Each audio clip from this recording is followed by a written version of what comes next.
अब हम एनसीईआरटी का नेक्स्ट टॉपिक शुरू करते हैं। ठीक है, काउंटर करंट मैकेनिज्म। तो एनसीईआरटी में एक टॉपिक दे रखा है मैकेनिज्म ऑफ यूरिन कंसंट्रेशन। तो एनसीईआरटी में ना काउंटर करंट मैकेनिज्म के बारे में 2 इंपॉर्टेंट चीज़ें दे रखी हैं। उसके बारे में ये दोनों चीज़ें लिखी हुई हैं कि it helps in it maintains osmolarity of medullary interstitium. Medullary interstitium मतलब मेडुला रीजन की जो ऑस्मोलैरिटी है उसकी कंसंट्रेशन ग्रेडियंट को मेंटेन करके रखता है। ठीक है, और लास्ट लाइन ये भी दे रखी है कि it helps in production of nearly 4 times concentrated urine. ठीक है, तो अगर एग्ज़ाम में सवाल आ जाता है कि what is the importance of counter current mechanism, ठीक है, तो उसमें बहुत ऑप्शन नहीं जाएगा। ठीक है, उसका मेन फंक्शन है जो मेडुलरी इंटरस्टिशियम है उसकी ऑस्मोलैरिटी को मेंटेन करना। जो काउंटर करंट मैकेनिज्म में जो कुछ भी प्रोसेसेस होते हैं उसकी वजह से ऑस्मोलैरिटी मेडुलरी इंटरस्टिशियम की मेंटेन रहती है। ठीक है, बट इसके मेंटेनेंस की वजह से जो यूरिन है वो भी कंसनट्रेटेड हो जाता है। तो ये जो production of 4 times concentrated urine है ना, ये एक टाइप से काउंटर करंट मैकेनिज्म का आउटकम है। ठीक है, उसका मेन फंक्शन नहीं है। मेन फंक्शन कुछ हो रहा है, ये कॉम्प्लीमेंट्री मिल गया एक टाइप से। ठीक है, तो मेन फंक्शन है उसका मेंटेन ऑस्मोलैरिटी या फिर concentration gradient of medullary interstitium. अब काउंटर करंट मैकेनिज्म में होता क्या है? ठीक है, it occurs between both the limbs of loop of Henley and both the limbs of वासा रेक्टा। दोनों लिम्स के बीच में रहता है लूप ऑफ हेनले और वासा रेक्टा की काउंटर करंट। ठीक है, तो हम इसका नाम में ब्रेक डाउन कर लेते हैं पहले। काउंटर मतलब उल्टा, काउंटर एक्ट, अपोजिट। करंट मतलब फ्लो, करंट क्या, फ्लो ऑफ चार्ज है तो उसको फ्लो से हमने कोरिलेट कर लिया तो अपोजिट फ्लो। ठीक है, तो पहले हम लूप ऑफ हेनले की बात कर लेते हैं। ये है descending limb of loop of Henley, फिर ये आ गया ascending limb of loop of Henle. ठीक है, तो इसके अंदर जो फ्लो है ना, इसके अंदर फिल्ट्रेट फ्लो कर रहा है या फिर मोर ओवर बोलें यूरिन फ्लो कर रहा है। जो फिल्ट्रेट का फ्लो है वो अपोजिट डायरेक्शन में है दोनों लिम्स के अंदर। जो डिसेंडिंग लिम्ब है और असेंडिंग लिम्ब है इनके अंदर जो direction of flow of filtrate है वो अपोजिट है। इसकी वजह से इसका नाम पड़ा है काउंटर करंट मैकेनिज्म। ठीक है, वैसे ही अगर हम वासा रेक्टा की बात करते हैं, यहाँ से जो इफेरेंट आर्टीरियल है वो coils around the rest part of nephron, तो वो यहाँ से आता है और फिर वासा रेक्टा के अराउंड ऐसे रैप होता जाता है।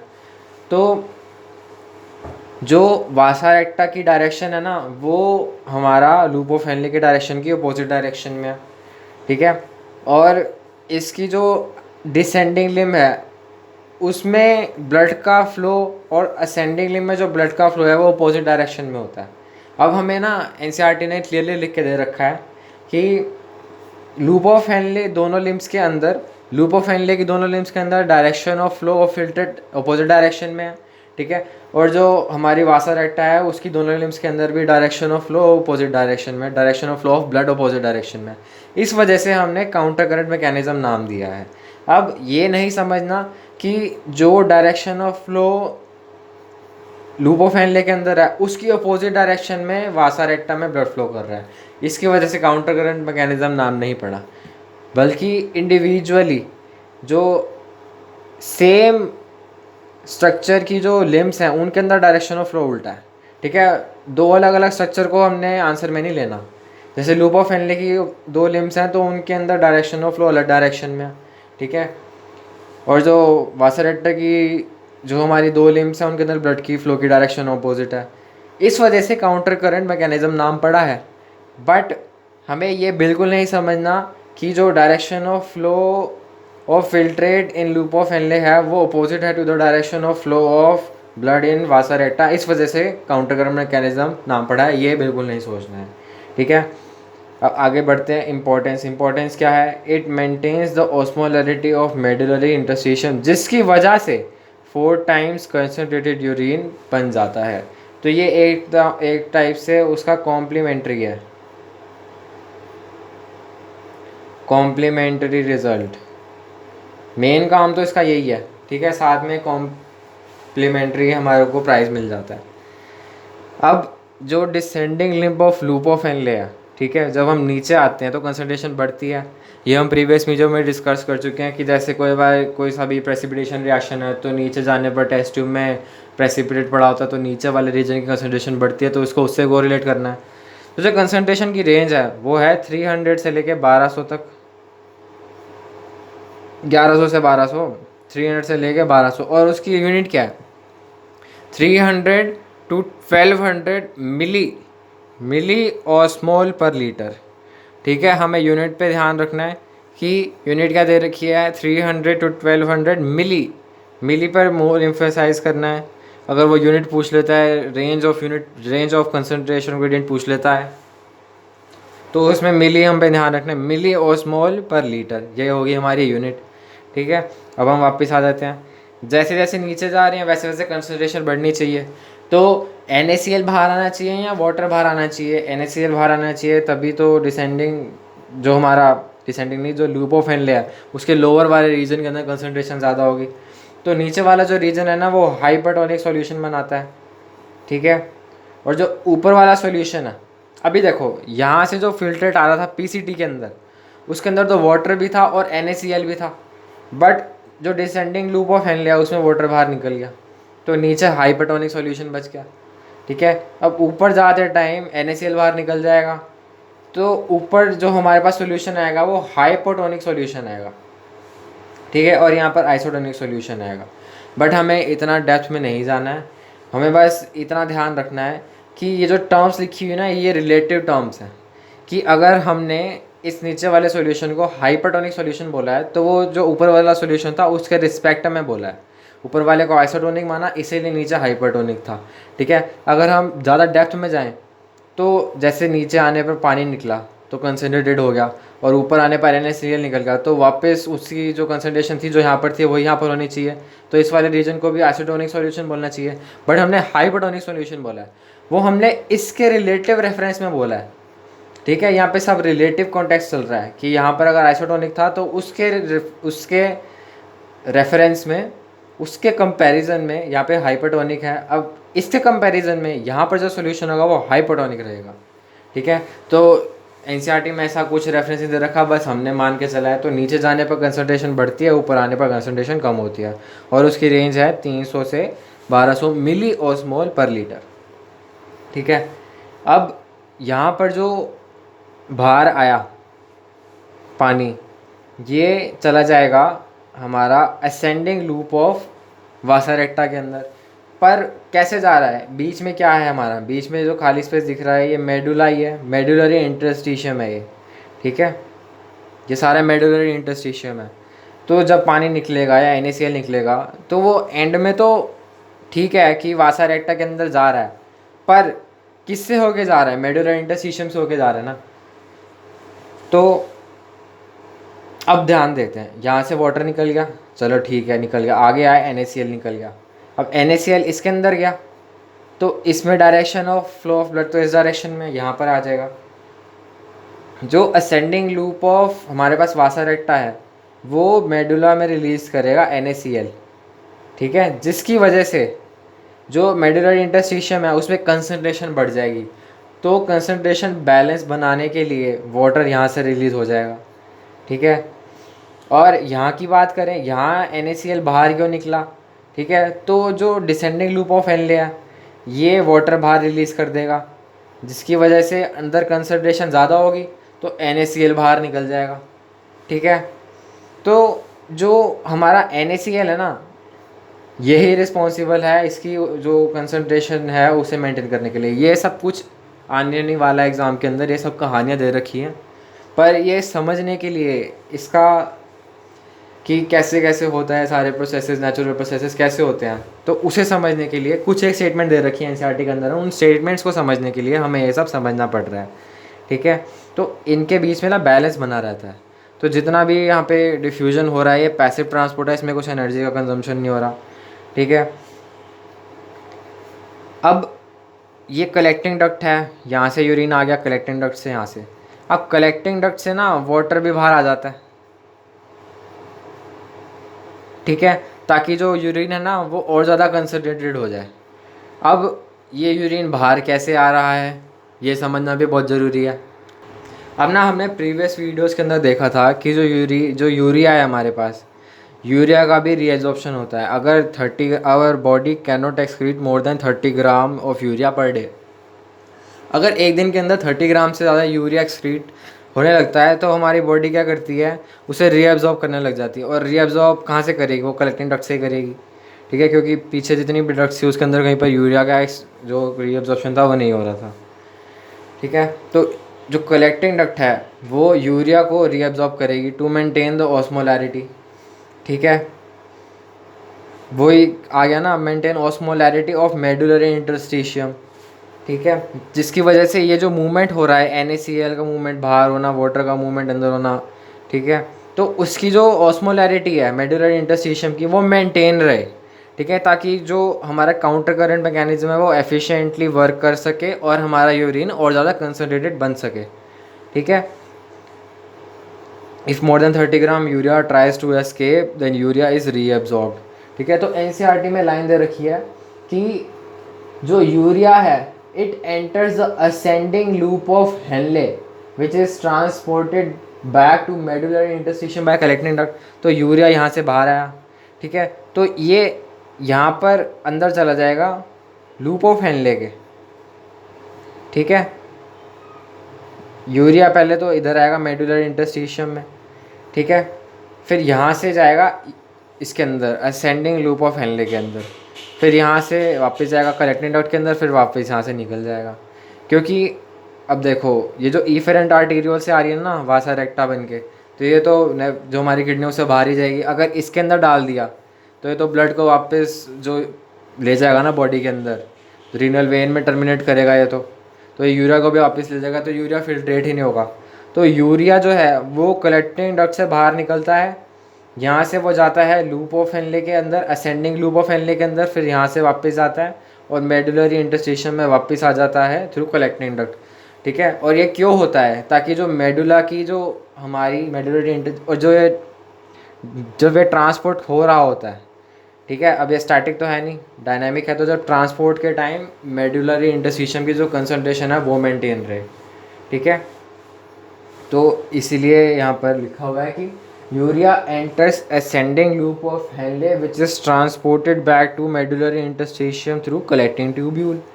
ठीक है, to maintain the medullary interstitium की ऑस्मोलैरिटी। काउंटर करंट मैकेनिज्म का हमने मेन फंक्शन देखा है to maintain the osmolarity of medullary interstitium. On moving from cortex to medulla osmolarity increases. Osmolarity का सिंपल मतलब है कंसंट्रेशन। ठीक है, हमने अभी मैकेनिज्म ऑफ यूरिन कंसंट्रेशन समझ लिया है।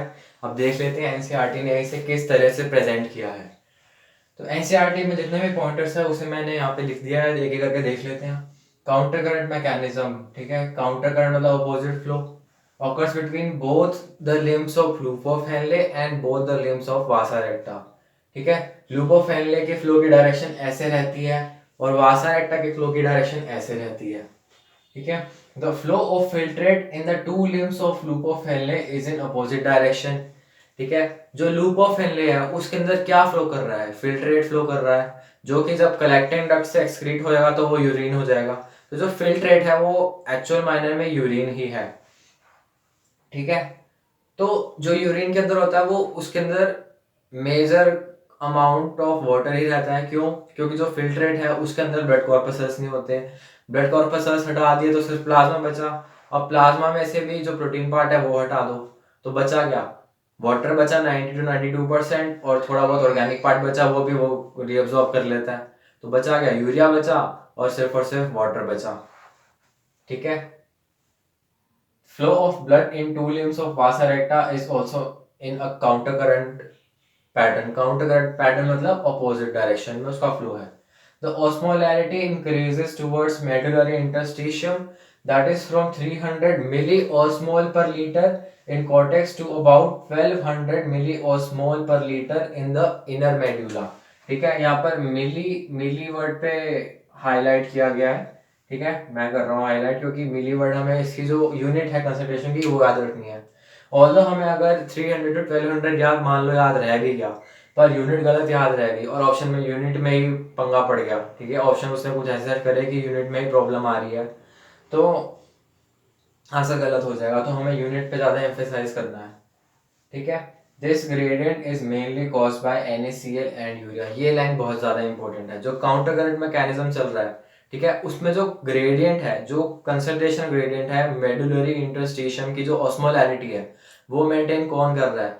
वो मेंटेन NaCl और यूरिया कर रहा है। क्योंकि अगर वैसे देखो NaCl और वाटर करते हैं, ठीक है, NaCl तो यहाँ से आ गया, अब वाटर को हमने निगलेक्ट क्यों कर दिया? क्योंकि कंसंट्रेशन ग्रेडियंट की बात हो रही है ना, कंसंट्रेशन मेनली किस पर डिपेंड करती है? सॉल्यूट पर ही डिपेंड करती है। सॉल्यूट ज्यादा, ठीक है, तो कंसंट्रेशन ज्यादा, सॉल्यूट कम तो कंसंट्रेशन कम। सॉल्वेंट पर कोई एम्फेसाइज नहीं करता, वो यूनिवर्सल मीडियम रहता है। ठीक है, एक तो NaCl इंपॉर्टेंट हो गया, क्योंकि जो हमारा असेंडिंग लूप ऑफ हेनले है उसमें NaCl बाहर निकलता है। अब मान लो कि कंसंट्रेशन में कुछ इम्बैलेंस आ रहा है, ठीक है, मेडुलरी जो इंटरस्टिशियम है उसकी कंसंट्रेशन बैलेंस नहीं हो पा रही, तो जो यूरिया है उसका रीअब्जॉर्प्शन हो जाएगा, ठीक है, जिसकी वजह से जो मेडुलरी इंटरस्टिशियम की कंसंट्रेशन है वो मेंटेन रह जाएगी। इसीलिए एनसीईआरटी ने क्लियर लिखा हुआ है, this gradient is mainly caused by NaCl and urea. ठीक है, अब NaCl और यूरिया की वजह से ही वाटर का ट्रांसपोर्ट भी हो रहा है। जहाँ पे NaCl अगर ज्यादा होगा तो उस तरफ, जैसे हम बात करते हैं ना descending loop of Henley, descending loop of Henley में वाटर बाहर निकलता जाता है। क्यों निकलता जाता है? क्योंकि जो मेडुलरी इंटरस्टिशियम है उसके अंदर NaCl की कंसंट्रेशन ज्यादा है, इसीलिए वाटर बाहर निकलता जाता है ऑस्मोसिस से। अब उस रीजन में जो NaCl की कंसंट्रेशन है वो ज्यादा कैसे है? वो ascending loop of vasa recta की वजह से है। ठीक है, क्योंकि वो जो ascending loop of vasa recta है वो NaCl को मेडुलरी इंटरस्टिशियम में डालती जाती है। अब वो NaCl कहाँ से लेके आती है? जो ascending loop of vasa recta है ना, वो descending loop of vasa recta से NaCl लेके आता है। अब डिसेंडिंग लूप NaCl कहाँ से लाता है? वो लाता है असेंडिंग लूप ऑफ हेनले से। ठीक है, तो NaCl मेनली रिस्पॉन्सिबल है इस कंसंट्रेशन को मेंटेन करने के लिए, और अगर NaCl उसे मेंटेन करने में थोड़ा इम्बैलेंस हो जाता है तो यूरिया उसे सपोर्ट करता है। जो बोला उसे अगर समझ नहीं आया तो एक बार रिवाइंड करके देख लो। ठीक है, बहुत अच्छे से एक्सप्लेन किया। NaCl is transported by ascending limb of loop of Henley. ये वही लिखा हुआ है जो भी मैंने बताया। NaCl is transported by ascending limb of loop of Henley which is exchanged with descending limb of vasa recta। ठीक है, अब NaCl is returned to medullary interstitium by ascending portion of vasa recta। ठीक है, ये था NaCl का transport जो भी मैंने बताया।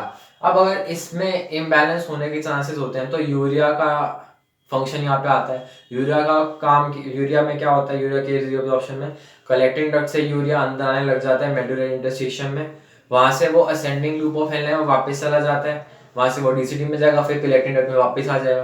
तो अगर NaCl की वजह से जो मेडुलरी इंटरस्टिशियम की ऑस्मोलैरिटी अगर इम्बैलेंस होने लग जाएगी तो जो यूरिया है उसका सर्कुलेशन शुरू हो जाएगा।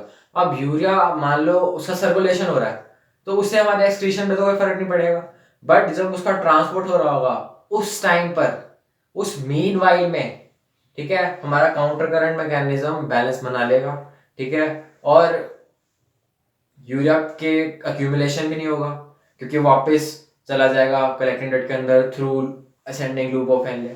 ठीक है, urea enters ascending loop of Henle which is transported back to medullary interstitium by collecting duct. Collecting duct से मेडुला में आता है, मेडुला से लूप ऑफ हेनले में, फिर वहां से DCT, फिर कलेक्टिंग डक्ट, फिर वापस। और ये तभी होता है जब ये कंडीशनल है। ठीक है, अगर 30 ग्राम पर डे से ज्यादा रिलीज हो रहा है यूरिया तो ही इसका रीअब्जॉर्प्शन होगा। ठीक, अगर ऐसा हो रहा है तो मेडुलरी इंटरस्टिशियम की जो हमारे पास ऑस्मोलैरिटी है वो NaCl अकेला मेंटेन नहीं कर पा रहा तो यूरिया को उसे सपोर्ट करना पड़ता है। तो इसीलिए लिखा हुआ है this gradient is mainly caused by NaCl and urea.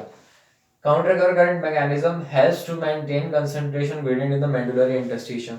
ठीक है, अब यहाँ पर क्लियरली दे रखा है ना, this gradient is maintain by NaCl and urea.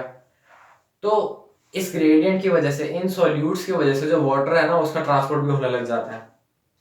अब वाटर का ट्रांसपोर्ट कहाँ होता है? रीअब्सॉर्ब हो रहा है टाइप से वाटर। ठीक है, जिसकी वजह से जो फिल्ट्रेट है वो कंसंट्रेटेड बनने लग जाता है। ठीक है, इसे ऐसे भी समझ सकते हैं कि फिल्ट्रेट कंसंट्रेटेड है। ठीक है, तो यूरिया बाहर निकल आएगा वहां से क्योंकि हम बाहर जो मेडुला में उसमें कंसंट्रेशन कम है, बट जो कलेक्टिंग डक्ट है उसमें कंसंट्रेशन ज्यादा है क्योंकि फिल्ट्रेट कंसंट्रेटेड है। बट वो फिल्ट्रेट कंसंट्रेटेड बना कैसे? यूरिया के बाहर आने से ही बना। तो ये बहुत ना कॉम्प्लेक्स हो जाएगा, बस जितना बताया है उतना ही समझना है।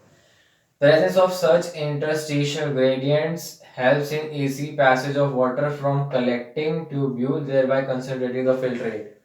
ठीक है, अब जैसे जैसे हम नीचे जाते हैं तो मेडुलरी इंटरस्टिशियल में जो कंसंट्रेशन है वो बढ़ती जाती है due to counter current mechanism.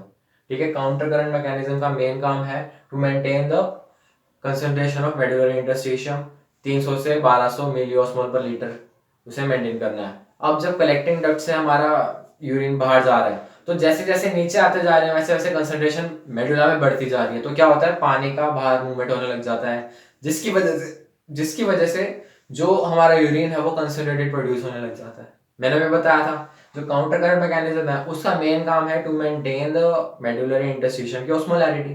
ठीक है, वो सिर्फ 300 से 1200 मिलीओस्मोल पर लीटर को मेंटेन करके चलता है, जिसकी वजह से जैसे जैसे जो हमारा फिल्ट्रेट है वो कलेक्टिंग डक्ट से नीचे आ रहा है तो नीचे आने पर बाहर वाले मीडियम की जो कंसंट्रेशन है वो बढ़ती जा रही है, तो वाटर का बाहर की तरफ मूवमेंट हो जाएगा ऑस्मोसिस के थ्रू, और जो फिल्ट्रेट है वो कंसंट्रेटेड प्रोड्यूस होने लग जाएगा, वाटर का रीएब्जॉर्प्शन होता जाएगा। ठीक है, तो human kidney can produce nearly 4 times concentrated urine, 4 times concentrated urine than initial filtrate formed। ठीक है, presence of such interstitial gradients helps in easy passage of water from collecting tubules, thereby concentrating the filtrate। तो ये जो interstitial gradient है इसकी वजह से जो हमारा है यूरिन या फिर फिल्ट्रेट वो कंसंट्रेट होता जा रहा है। तो काउंटर करंट मैकेनिज्म का मेन काम है टू मेंटेन ऑस्मोलैरिटी, जिसकी वजह से जो यूरिन है वो भी कंसंट्रेटेड प्रोड्यूस होने लग जाता है। तो मेन फंक्शन अगर पूछे ऑप्शन में बोथ का ऑप्शन दे रखे तो बोथ पे नहीं टिकाना है। Main function of counter current mechanism is to maintain osmolarity of medullary interstitium, जिसके आउटकम की वजह से जो हमारा यूरिन है वो भी कंसंट्रेटेड प्रोड्यूस होने लग जाता है एंड अप टू 4 times। ठीक है, एनसीईआरटी में क्लियरली लिखा हुआ है कि जो फिल्ट्रेट है वो 4 times कंसंट्रेटेड प्रोड्यूस होता है। अब ये सब पढ़ लिया हमने, इतना ही दे रखा था एनसीईआरटी में, इतना सफिशिएंट है। अब एक सवाल आता है सब पढ़ने के बाद, do mammals have the ability to produce concentrated urine? Yes, ये काउंटर करंट मैकेनिज्म का आउटकम ही ये है।